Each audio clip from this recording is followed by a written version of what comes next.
பேரறிஞர் அண்ணாவின் பிறந்த நாளை முன்னிட்டு தமிழகத்தின் பல்வேறு மாவட்டங்களில் மாரத்தான் போட்டிகள் விறுவிறுப்பாக நடத்தப்பட்டன. இதில் பள்ளி, கல்லூரி மாணவ மாணவிகள், தன்னார்வலர்கள் என திரளானோர் ஆர்வமுடன் கலந்து கொண்டனர். அந்த வகையில் திருவள்ளூரில் நடைபெற்ற மாரத்தான் போட்டியில் பெண்களுக்கு 5 கிலோமீட்டர் தூரமும் ஆண்களுக்கு 10 கிலோமீட்டர் தூரமும் என 2 பிரிவுகளாக போட்டிகள் நடைபெற்றது. இந்த நிகழ்ச்சியில் வெளிநாடு வாழ் மற்றும் சிறுபான்மை நலத்துறை அமைச்சர் சாமு நாசர், திருவள்ளூர் நாடாளுமன்ற உறுப்பினர் சசிகாந்த் செந்தில் மற்றும் மாணவ மாணவிகள் என திரளானோர் கலந்து கொண்டனர். அதன் தொடர்ச்சியாக இளைஞர் நலன் மற்றும் விளையாட்டு மேம்பாட்டுத் துறை சார்பில் அறிஞர் அண்ணா மாரத்தான் போட்டிகள் சேலத்தில் நடைபெற்றன.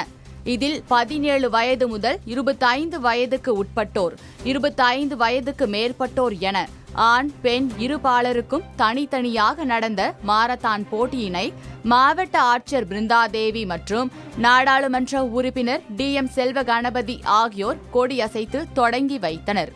போட்டியின் முடிவில் முதல் 3 இடங்களை பிடித்த மாணவ மாணவிகளுக்கு பரிசு மற்றும் சான்றிதழ்கள் வழங்கப்பட்டன. இதேபோல் தேனியில் மாவட்ட விளையாட்டு மேம்பாட்டு ஆணையம் சார்பில் இன்று மாரத்தான் போட்டி நடைபெற்றது.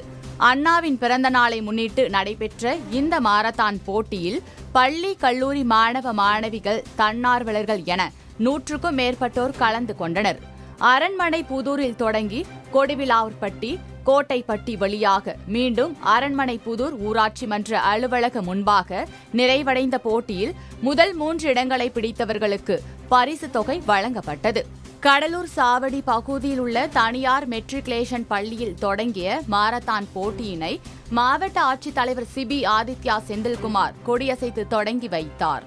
இதில் 17 முதல் 25 வயதிற்கு உட்பட்ட ஆடவர்களுக்கு 8 கிலோமீட்டர் தூரமும், மகளிருக்கு 5 கிலோமீட்டர் தூரமும் போட்டிகள் நடத்தப்பட்டு வெற்றி பெற்றவர்களுக்கு ரொக்க பரிசு வழங்கப்பட்டது.